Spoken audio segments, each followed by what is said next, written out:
আরব দুবাইয়ের কাছ থেকে তেল নিয়ে ইসরায়েল ফিলিস্তিনের উপরে হামলা চালাচ্ছে। শত্রু কোথায় খুঁজতে যাবেন? শত্রু তো আমাদের নিজেদের ঘরে। কারোরই কিছু বলতে হবে না, শুধুমাত্র সৌদি দুবাই যদি একটা কথা বলে, ইসরায়েলের আর সাহস হবে না সামনের দিকে একটা ধাপ বাড়াতে। তারা তো কোনো কথাই বলবে না, কারণ তাদের তো দরকার টাকা। ইসলাম ধ্বংস হয়ে গেলে তাদের কি যায় আসে?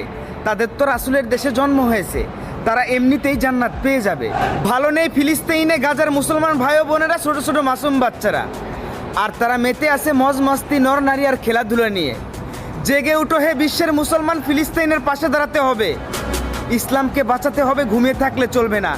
এই ইতিহাস একদিন রোজ হাশরে সাক্ষী দেবে, ইসলামকে বাঁচাতে গিয়ে শুধুমাত্র ফিলিস্তিন যুদ্ধ করেছে, আর আমরা পুরো বিশ্বের মুসলমানরা বসে বসে শুধু তার তামসা দেখে গেছি।